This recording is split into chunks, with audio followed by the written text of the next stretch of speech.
The rain hammered against the fire escape like 1,000 tiny fists, drowning out the distant wail of sirens that was just another Tuesday night in Brooklyn.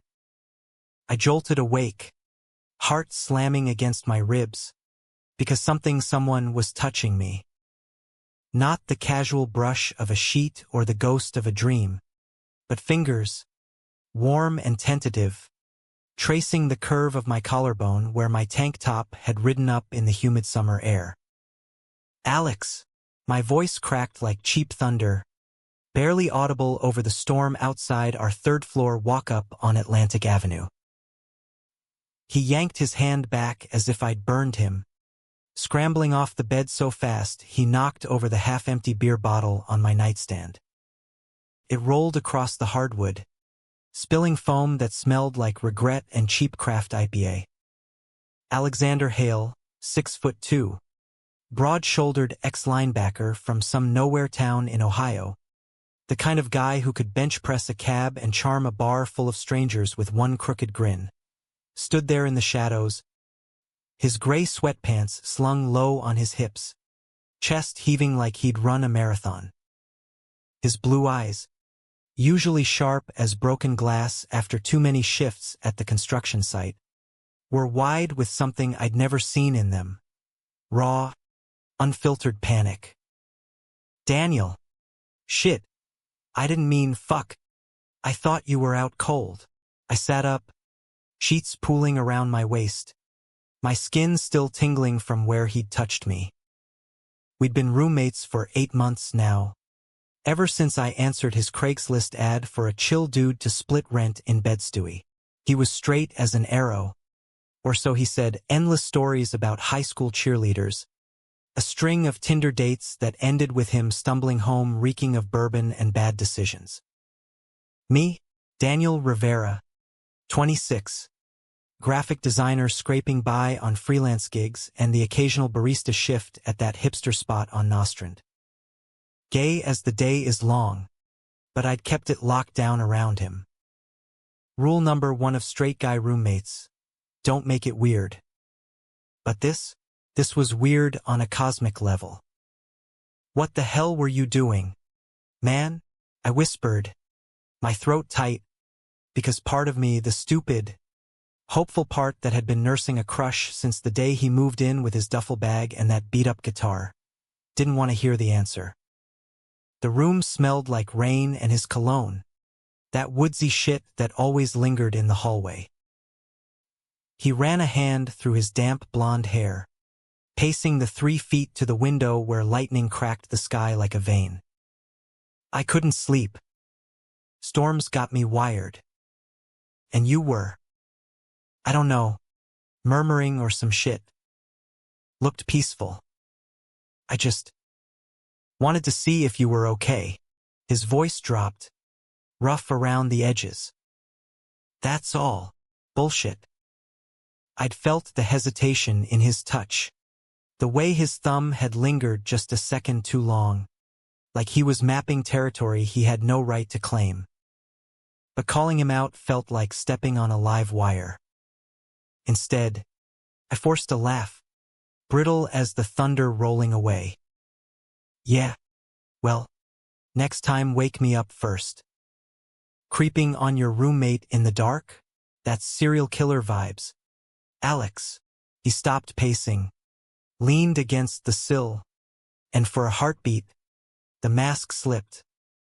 There was hunger in his eyes, the kind that simmers under the surface of every bro-dude facade until it boils over. "Danny, you ever feel like you're drowning in the city? Like no matter how hard you paddle, it's pulling you under?" He swallowed hard, Adam's apple bobbing. "I ain't saying I'm, but sometimes, late at night, shit gets real." My pulse thrummed in my ears, louder than the downpour. I wanted to reach out, to pull him back to the bed and shatter every unspoken boundary between us. But fear's a hell of a drug, and mine was laced with the memory of every rejection I'd ever swallowed. "Go crash on the couch, man. We'll pretend this didn't happen." He nodded, slow, like it physically hurt, and slipped out the door, leaving me alone with the wet sheets and an ache that had nothing to do with the storm. That night, sleep didn't come easy. Instead, I lay there replaying the touch, the look, the what-ifs stacking up like unpaid bills. Little did I know, that moment was the crack in the dam, the one that would flood everything we thought we knew about ourselves. Morning broke gray and sticky, the kind of Brooklyn dawn that promises nothing but more grind.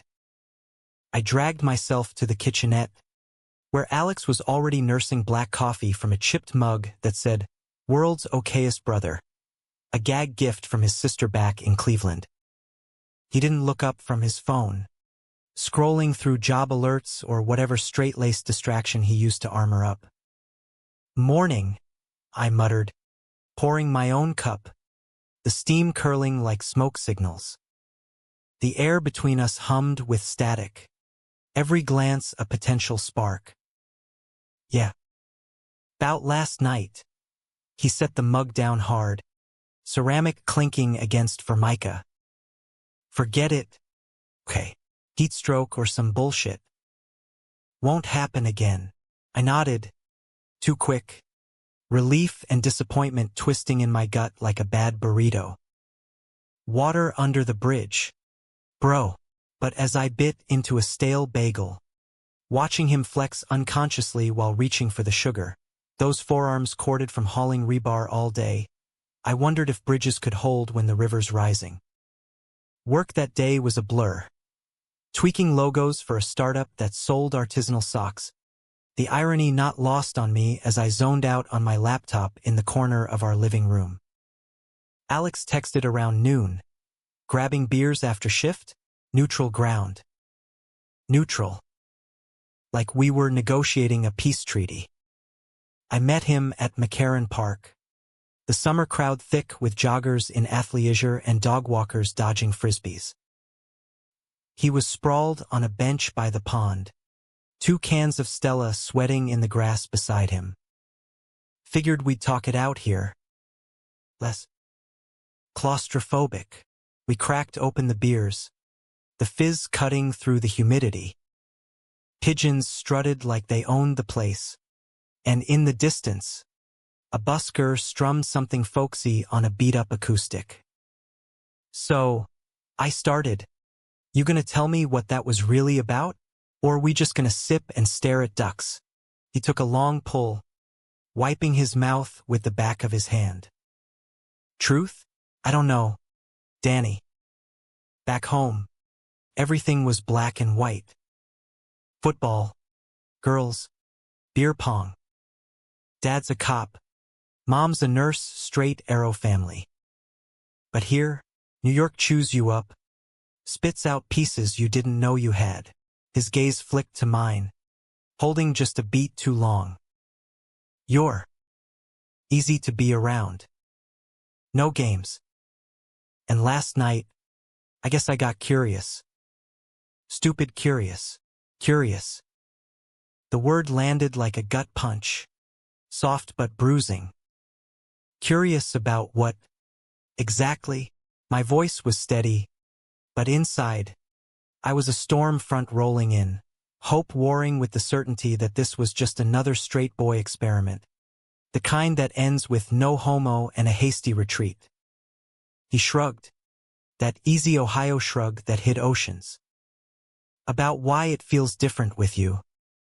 Why I look forward to coming home to our shithole apartment more than anywhere else." A pause, heavy as the air before rain. Why I can't stop thinking about that touch. The park faded, the laughter of kids on swings, the honk of cabs on the perimeter, until it was just us. 2 guys on a bench with a chasm masquerading as 6 inches of wood. I set my beer down, deliberate. "Alex, I'm gay. Have been since I figured out Pokemon were hotter than the trainers. If you're fishing for a label, I'm out and proud. But if you're just testing waters, don't drown us both." His laugh was low, almost a groan. Labels are for jars. Man, I'm just trying not to sink. He leaned in then, close enough I could smell the hops on his breath. And for a wild second, I thought he might close the gap. But he pulled back, clapping me on the shoulder. Brotherly, safe. Friends first? See where the current takes us. Friends first. It was a lifeline, frayed but floating. We finished the beers, talked shit about the Mets' latest collapse, and walked home under a sky threatening more rain. That night, the apartment felt smaller, charged, like the walls were leaning in to listen. I crashed early, but sleep was a tease until I heard his door creak open hours later. This time, I didn't pretend to be asleep. The creak echoed like a confession in the dark, pulling me from the half-dream where Alex's hand was still ghosting my skin. I lay still, breath even, eyes cracked just enough to catch his silhouette in the doorway, broad shoulders filling the frame, hesitation in the way he gripped the jamb like it was the only thing keeping him upright. "Danny!" His whisper was gravel and need, barely cutting the hum of the AC unit rattling in the window. He stepped inside, barefoot on the cool floor, the floorboards groaning under his weight. Moonlight slanted through the blinds, striping his chest where his t-shirt clung from the humidity, outlining the rise and fall of breaths that weren't steady. I sat up slow, sheets whispering against my legs. Can't sleep again? It wasn't accusation, just fact. The same storm that had rattled us days ago, now a metaphor we couldn't shake. He shook his head, crossing to the bed's edge, perching like a man on trial. Nah. Mine's a goddamn racetrack. Close. His eyes were stormy seas, pupils blown wide. That talk in the park. It stirred shit up. Good shit. Maybe. Scary as hell. Though. I shifted over, making space without thinking, a reflex born of months sharing takeout and bad TV. He sank down beside me, the mattress dipping, our thighs brushing in that accidental on purpose way that sends sparks through denim. Scary how? I asked, voice low, because this felt like the precipice, the lip of a canyon where one wrong word sends you tumbling. Like realizing the map you've been following your whole life is bullshit. His fingers twitched, like they remembered the path they'd traced before, and then, God help me, they did it again. Light as fog, brushing my arm, trailing up to my shoulder. This time, I didn't flinch. This time, I leaned into it, pulse a drum solo in my veins. Alex. His name was a warning and a plea, tangled up. He closed his eyes, exhale ragged, and when they opened, there was no going back, desire raw as an open wound. I keep seeing it, he murmured, thumb now stroking the hollow of my throat. You, under me. Or me, under you. Doesn't matter. Just us. The words hung, heavy with the weight of everything unspoken. The girls he dated to prove a point, the locker room jokes that cut deeper than they should, the loneliness of a straight world that never quite fit.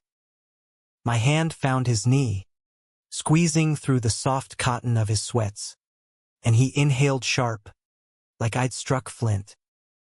Then stop seeing, I said, bold as brass. And start feeling.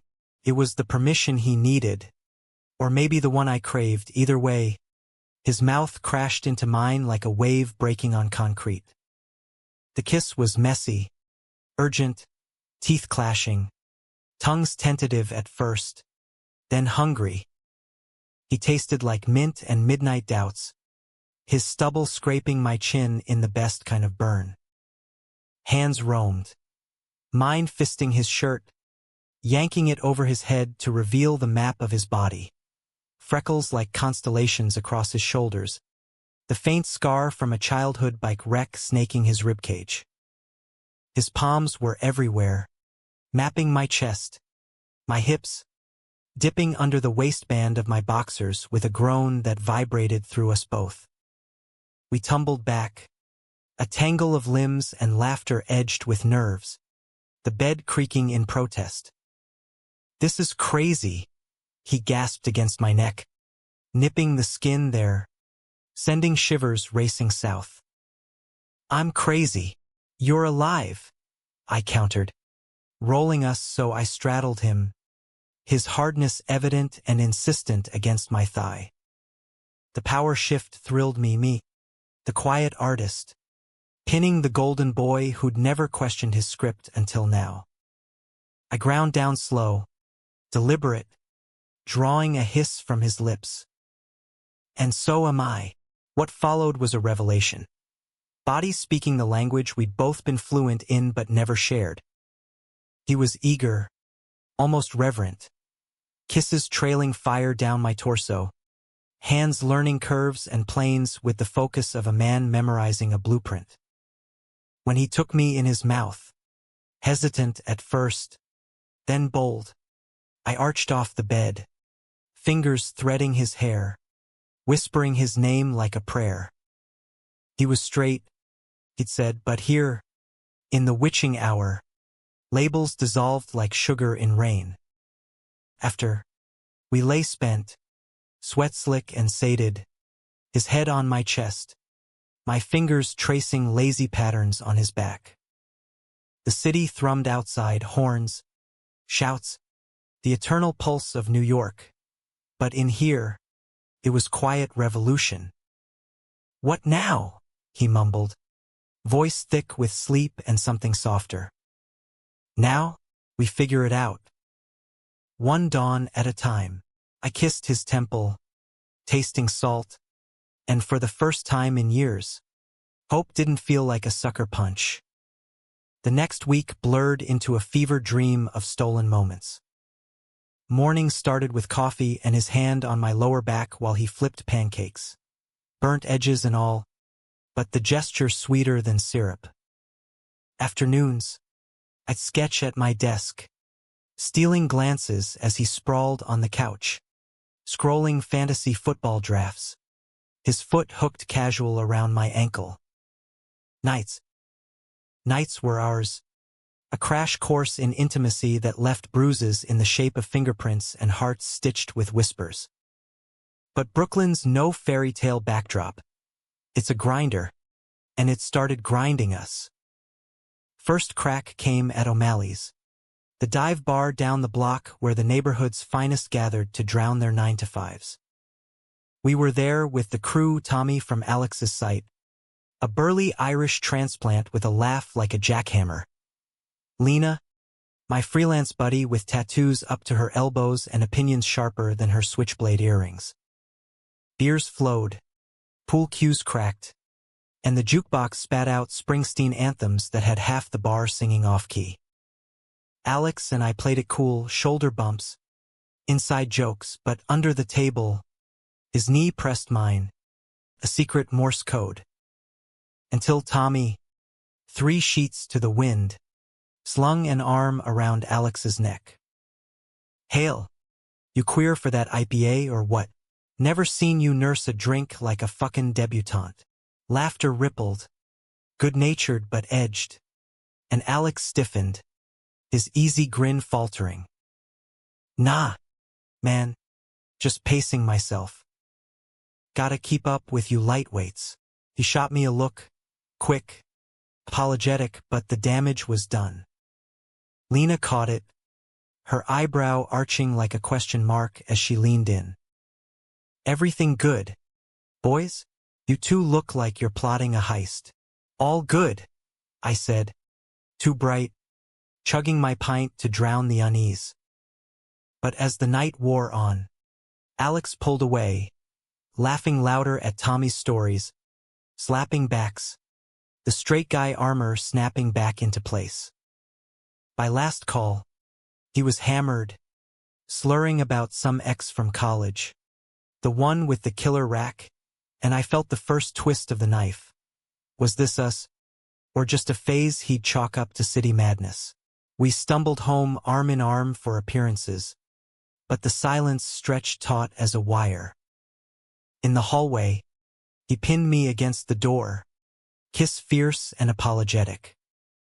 Sorry. Tommy's an S. Didn't mean to. Forget it. I unlocked the door, stepping inside, the cool air a slap. But if we're doing this, Alex, own it. Half-ins just half-assed. He followed, closing the door soft, eyes searching mine. I'm trying, Danny. Swear to God.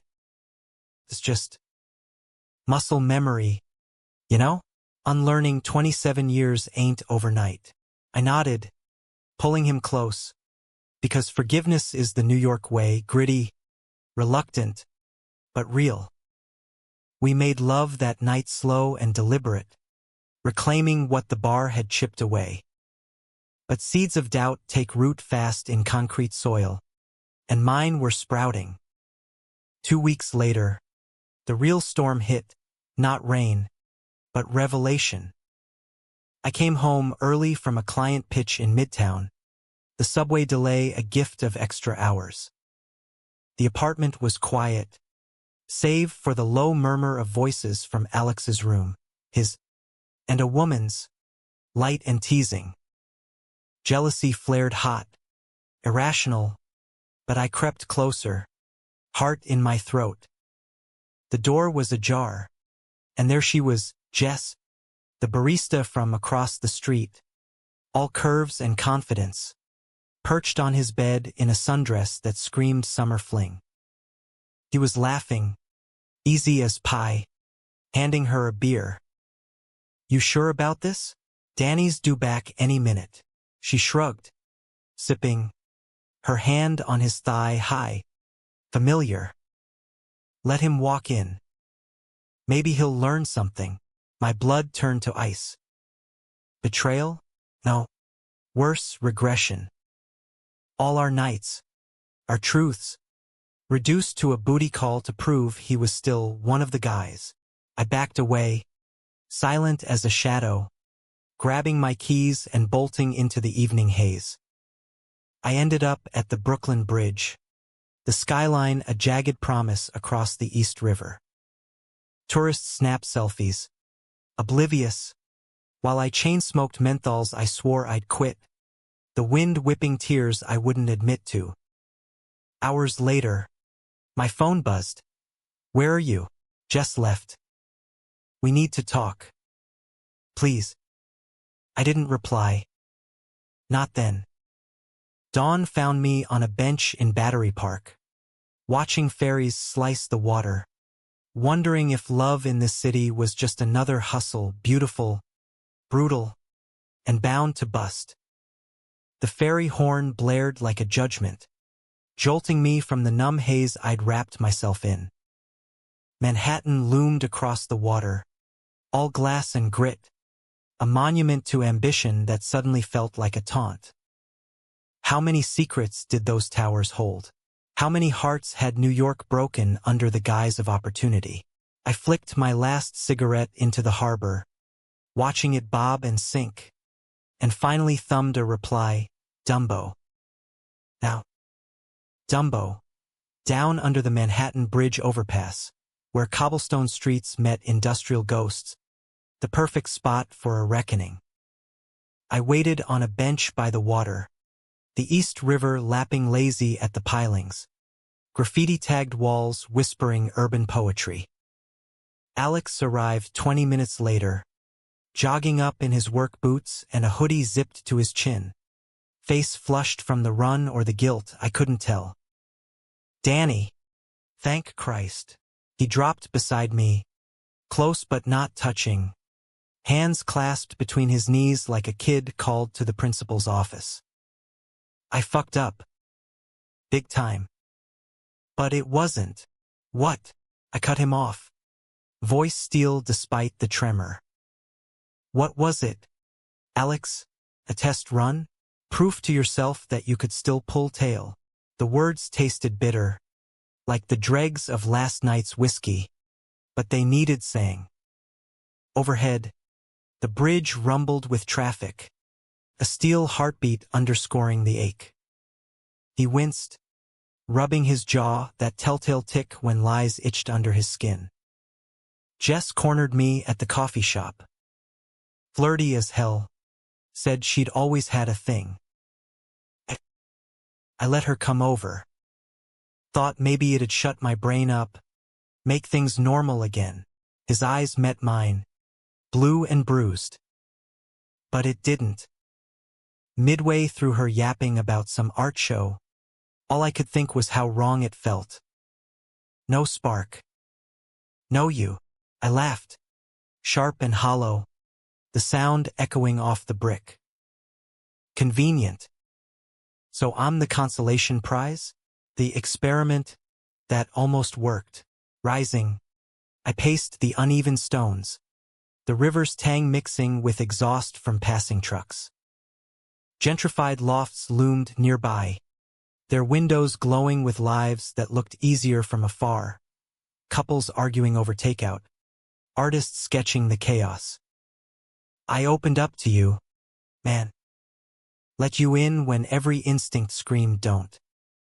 And you repay it by, I sent her packing. He surged up, grabbing my arm, his grip firm but pleading. Before anything happened, told her I was seeing someone, that it was complicated. A beat, his thumb stroking my wrist unconsciously. Seeing you, the admission hung, fragile as a soap bubble in the wind. Complicated. Yeah, that was us, two guys from opposite coasts, crashing in a city that devoured vulnerability. But hearing it aloud cracked something in me. The wall I'd built from a lifetime of hookups that went nowhere and family back in Queens who still whispered about that phase. Seeing me, I echoed, turning to face him, the space between us electric. What does that even mean? Alex? Boyfriends? Fuck buddies? Or just two dudes too scared to bail? He pulled me closer, forehead to mine, breath mingling warm and ragged. It means I don't want normal. I want this us messy and real. His lips brushed my temple, soft as an apology. Give me a shot to prove it. No more half measures. I searched his face, the earnest lines etched by construction site sun and late night doubts. Forgiveness isn't linear. It's a leap, and in that moment, with the bridge's shadow stretching long across the water, I jumped. Our kiss was salt-kissed and desperate, hands fisting hoodies, bodies aligning like puzzle pieces finally clicking.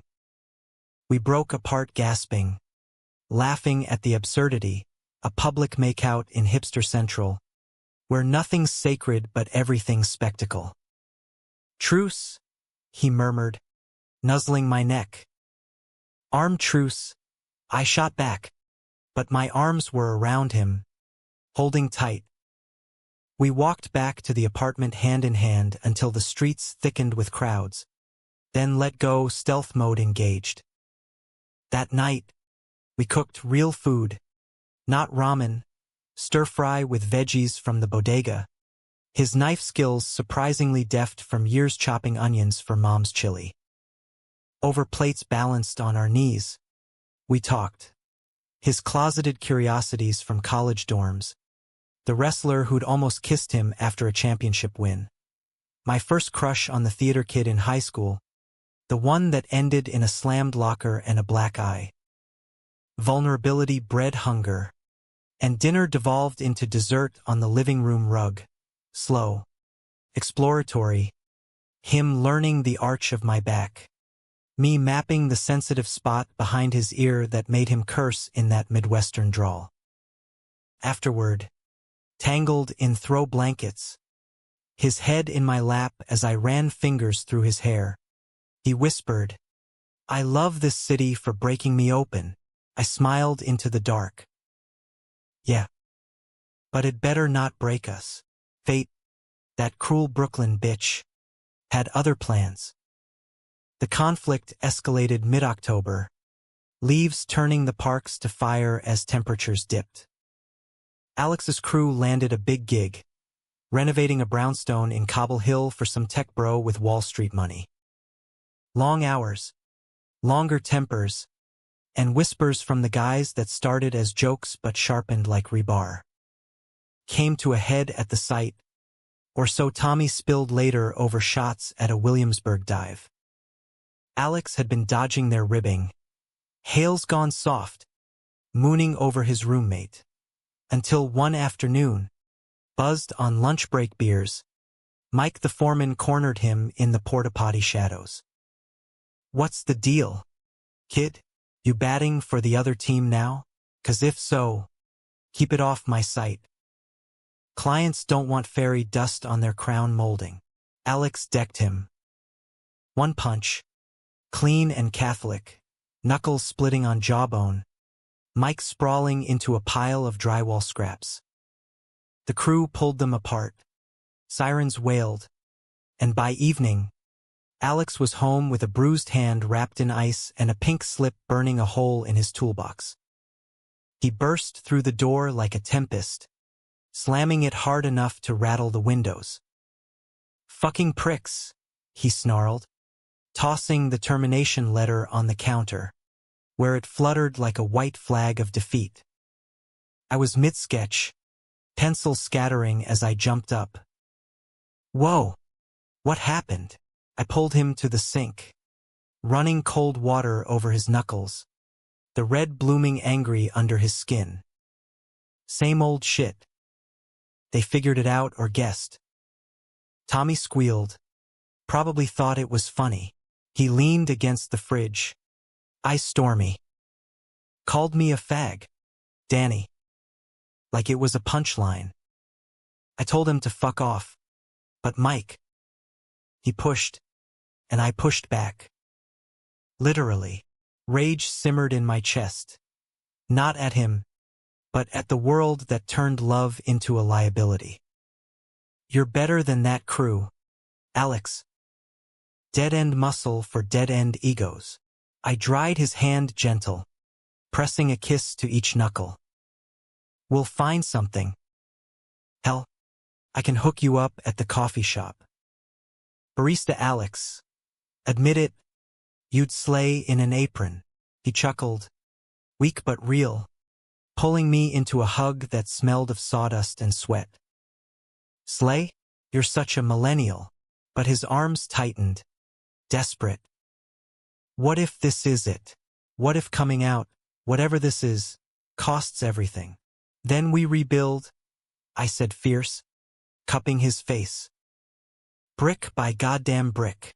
That night, we drowned the fallout in each other, rougher than usual, edges frayed, his bites on my shoulder a map of frustrations released. Climax came literal and figurative, bodies shuddering in sync. But dawn brought the real peak, his quiet admission, buried in my hair. "I think I'm falling for you, Danny." Hard.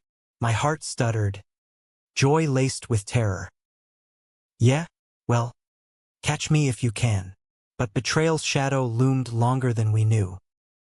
A week later, jobless and restless, Alex started crashing at Tommy's for work leads.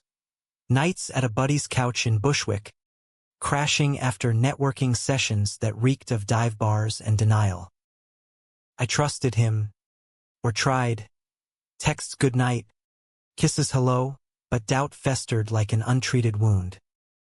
The snap came on a crisp Friday, me wrapping a freelance deadline in our empty apartment, the silence oppressive. My phone lit up, a photo from Lena, unintended spy, Alex at a karaoke joint in Greenpoint, mic in hand, belting Sweet Caroline with Jess draped over him, her lips too close to his ear, his laugh too loose. Betrayal, Round 2. But this time, it wasn't just a fling. It was erasure, him slipping back into the straight script to escape the fallout. I didn't confront. Instead, I packed a bag, essentials, sketchpad, the hoodie he'd claimed as his, and ghosted to Lena's in Fort Greene, crashing on her futon with a bottle of Malbec and a playlist of Sad Bastard Indie. He blew up my phone. "Where are you, baby? It's not what it looks like." Then voicemails. Voice cracking. "Danny, please. I fucked up again. She's nothing, old habit. Stress eating my brain. Come home, home." The word mocked me as I stared at the ceiling, rain pattering the skylight like accusatory fingers. Was it, or just another lease on heartbreak? Lena's futon was a torture device disguised as hospitality. Lumpy springs digging into my spine like accusatory fingers, the wine a poor substitute for sleep. By dawn, my inbox overflowed. Emails from clients, passive-aggressive nudges from my mom about Thanksgiving, bring a nice girl, Mijo, and a thread from Alex that read like a confessional novel. I hate myself right now. Jess was a mistake 2 drinks in, and I was drowning, not thinking. You're my anchor, Danny. Without you, I'm adrift. Adrift. Poetic for a guy who just arm-candied his ex-flame to dodge his own truths. I deleted the thread, blocked his number temporary-like, and dragged myself to the shower, the hot water scalding away the grime but not the grief. Lena found me there later, towel-dried and hollow-eyed, brewing espresso strong enough to strip paint. "You look like shit," she said, blunt as ever, sliding a croissant across the counter. Her loft was a chaos of canvases and vinyl, Bob Dylan posters peeling at the edges, the air thick with turpentine and truth. "Spill. Is it the roommate, the hot one with the arms?" I nodded, crumbling the pastry without eating. "Hot? Yeah. Also a hurricane in human form. Caught him again with Jess. Same girl from before. Like he's got one foot in our bed and the other in straight guy purgatory." She whistled low, pouring cream into her mug with surgical precision. Classic closet case. My ex was the same, married on paper, me on the weekends. Broke me till I broke free. Her eyes softened, rare for Lena. "You deserve steady, Danny. Not this emotional whiplash. Steady." The word echoed as I wandered her neighborhood that day. Fort Greene's brownstones dripping ivy. The weekly farmers market buzzing with artisanal cheeses and acoustic buskers. I bought apples I didn't need. Sketched the Fulton Street storefronts in charcoal smudges. But my mind looped. Alex's laugh in the dark. His hand in mine under bar tables. The way he'd murmur Spanish swears I'd taught him when he came undone. By evening, unblocking him felt inevitable, masochistic mercy. His texts resumed like floodwaters. At the bridge. Our spot. Please. The Manhattan Bridge. Not Brooklyn, neutral turf. Symbolic maybe. Cabbed it over. The driver griping about tolls. My stomach a knot of what-ifs. He was there at dusk. Silhouette stark against the river's gleam. Hands shoved deep in jacket pockets. Breath fogging the chill air. No grand gesture. Just him. Raw and rumpled. Eyes red-rimmed like he'd been crying or fighting sleep. You came. Couldn't not. I stopped a few feet away. The wind tugging my scarf. Carrying the faint brine of low tide. But this is it. Alex. Last chance. No more Jess. No more habits. In or out, pick a lane. He stepped closer, close enough for his cologne to cut the cold, that same woodsy note that haunted my dreams. In. All the way, his voice broke, hands emerging to cup my face, thumbs tracing cheekbones like fragile china. I went to Tommy's, but not for leads. For a punch in the face metaphorical. Told him everything. He laughed at first, called me confused, but then he got it. Said life's too short for charades. Relief flickered, tentative. And Jess, blocked. Deleted. Ancient history. He pulled a crumpled paper from his pocket. A printout. Job listing for a union gig in Queens. Steady pay. No assholes included. Starting Monday. Clean slate. Danny. With you. The kiss that followed was a seal. Fierce against the dying light. His body pressing mine to the railing. The city a blurred symphony below. We broke apart breathless. Foreheads touching. And in that suspension, I believed him, foolish, maybe, but human. Back in bed, Stewie. The apartment felt reborn. Windows cracked to air out the staleness. Takeout from that halal cart on the corner spread like a picnic on the floor. We ate cross-legged, knees bumping, trading bites of lamb over rice and stories of the day, his interview nerves. My latest client fiasco with a logo that looked like a dick pic. Laughter came easy, a bomb. And when we tumbled to the bedroom, it was tender, unhurried. Him worshipping my skin with lips and whispers, me guiding his hands like a cartographer charting home. But climax brewed elsewhere, in the undercurrents of family and fate. Thanksgiving loomed, that American ritual of turkey and tension, and Alex's invite came casual over breakfast. Mom's flying in. Dad too. Probably. Come with? Meet the Hales. See if you can survive my aunt's Jell-O salad. My fork paused mid-air.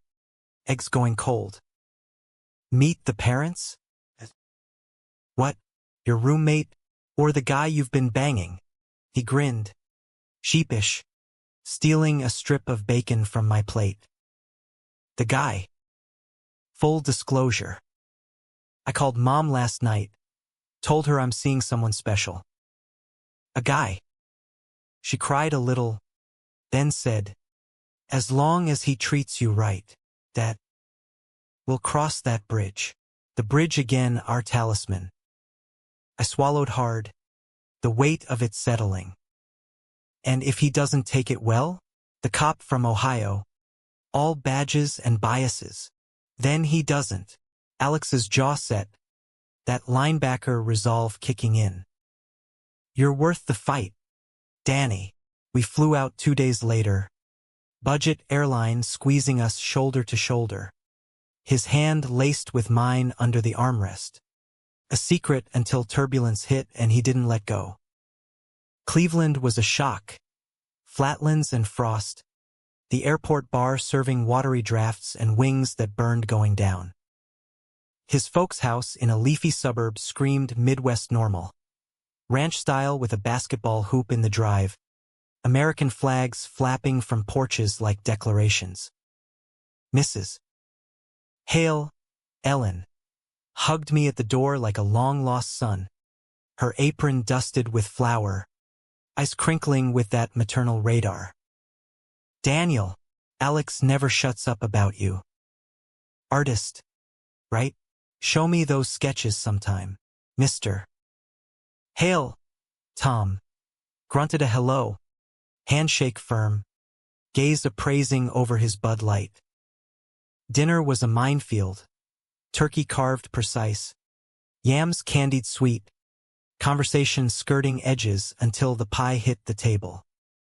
So, Daniel, Tom started, napkin dabbing his mustache. Alex says you're from New York. Tough town. What line you in? Graphic design, sir.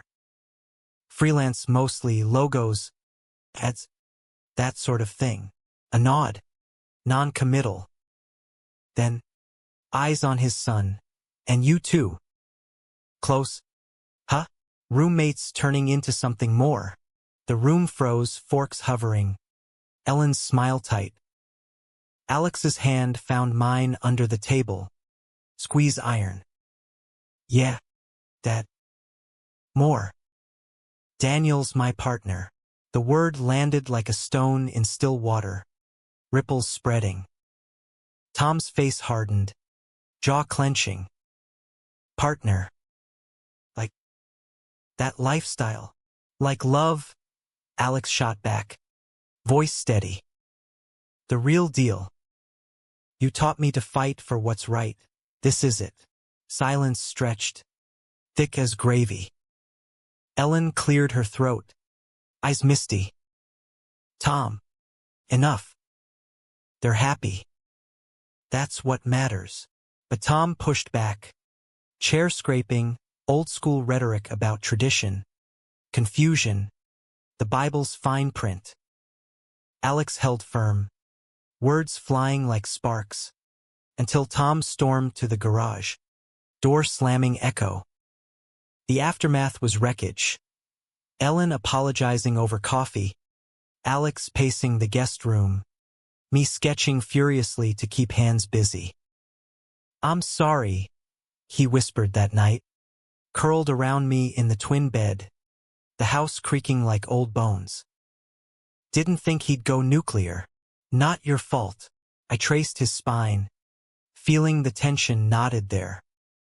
Families are fault lines. We just hit one. He left at dawn for a walk, clear my head, and returned hours later with takeout and a truce. Tom, sheepish in the kitchen, muttering, "Give your old man time, son." But hurt him, and I'll bury you. Progress. Brooklyn-style grit in Ohio clay. Back in New York. The high lasted. Holiday glow fading into winter's bite. Our rhythm sinking, him on the new job. Me landing a steady gig at an ad agency in Soho. Dates became routine, brunch at Clinton Hill cafes. Gallery hops in Chelsea where he'd feign interest in abstract oils just to hold my hand. Sex evolved too. From frantic to familiar. Mornings lazy with coffee breath and lazy thrusts. But betrayals echo lingered. And the real high tide crashed in February. Valentine's shadow long. I'd planned low-key. Reservation at that Italian spot in Carroll Gardens. Candles and Chianti. A sketch of us under the bridge framed as gift. He was late. Sight ran over. And when he arrived, disheveled, cologne fresh, the story tumbled. Forgot my wallet at Tommy's after a quick beer. Went back for it. Tommy's. Again. The name soured the marinara. I nodded through appetizers, laughed at his jokes. But inside, fissures widened. At home, gift unwrapped. His eyes lit with that boyish awe. God, Danny, it's perfect. But when I pulled him to bed, his phone buzzed insistent. He silenced it, but not before I glimpsed the name, Jess. The dam broke. Answer it, I said, rolling away, sheets cold. Or delete it. For good. He did, thumb swiping, contact vanishing. But the trust? Fractured. It's nothing, he insisted, reaching for me. Habit. Swear. Habits die hard, though. And in the city's underbelly, they fester. That night, alone in the bathroom mirror, I saw it, the toll of loving a maybe straight man, the humanism of it all flawed, forgiving, but fraying at the seams.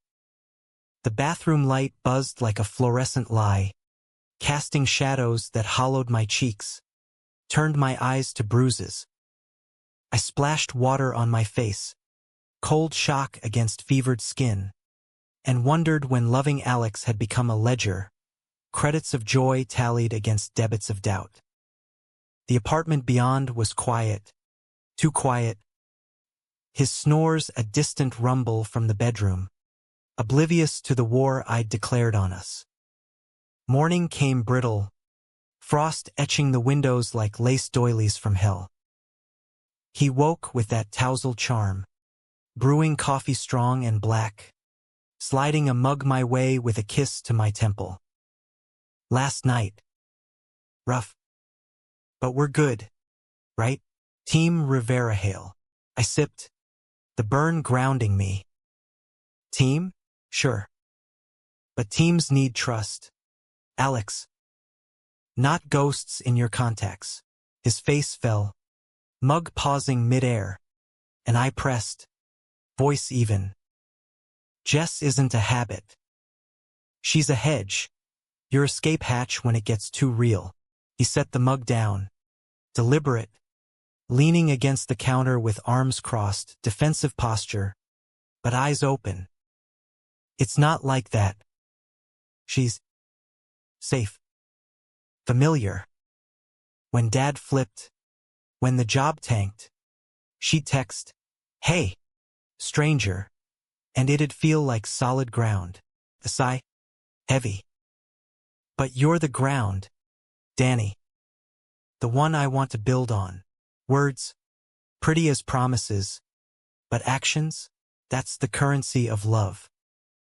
I nodded, fragile peace, and we dressed for the day, him to the site, me to Soho, the subway a sardine can of strangers brushing too close. Work blurred, pixels rearranged into ad mock-ups, coffee runs to fuel the grind, but my sketches veered personal, us, abstracted, bodies intertwined in ink washes of gray, the bridge a recurring motif, sturdy yet swaying. Evening found us at a poetry slam in the village, neutral turf packed with snap-happy crowds and verses that bled emotion. We squeezed onto a banquette, thighs pressed, his arm casual around my shoulders as a non-binary poet spat fire about queer joy in the apocalypse. Alex whispered during intermission, breath hot on my ear. That one's you, fierce, unapologetic. His fingers traced my palm, secret script, and for a stolen hour, the world aligned. But cracks spiderweb. Late March. Spring teasing with crocuses in the parks. Alex's phone lit up during dinner. A group chat ping. Tommy's crew planning a guys' night at a strip club in Times Square. Neon tits and cheap wings. The text read, emoji winking. He showed me, laughing it off. Politely declining. Tell him I'm domesticated now. Pride swelled, but so did paranoia. Go if you want, I lied, fork spearing asparagus. Blow off steam.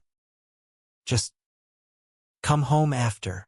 He did past midnight, reeking of bourbon and regret, collapsing beside me with slurred apologies. Ditched early. Too loud, too fake, but in his wallet.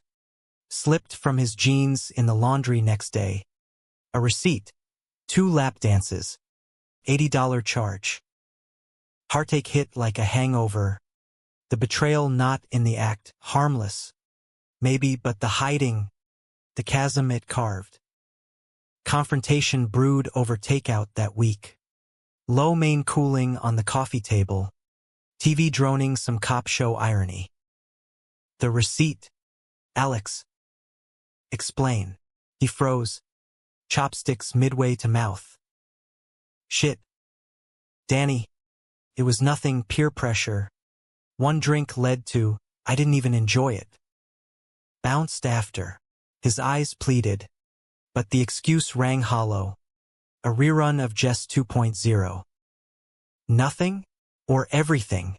I stood, pacing the rug worn thin from our footsteps. Every time it gets hard, family, friends, the mirror you bolt to straight safety nets. I'm tired of being the exception that proves your rule. He rose too, voice rising with the tide. I'm trying. Therapy. Remember, that queer counselor in Park Slope twice a week, unpacking my baggage. But unlearning ain't linear, babe. It's a fucking marathon. Babe. The endearment stung. Casual now. Worn. And I'm the cheer squad? Cheering while you lap the track alone. The fight escalated, words weapons. Hurled with precision, his accusations of paranoia, my litany of lapses. Plates clattered to the sink. Doors slammed. And by midnight, he was out couch-bound, metaphor made manifest. Sleep evaded us both, the apartment a battlefield of sighs and silences. Dawn brought armistice, tentative, coffee shared black, his hand covering mine. I love you, Danny. Mess and all. But if you can't wait. I get it. The vulnerability cracked him open, tears tracking salt paths. And in that rawness, I saw the boy from Ohio, armored no more. Love's humanistic core, not perfection, but persistence. We recommitted, couples counseling slotted between shifts, date nights enforced with the ferocity of vows.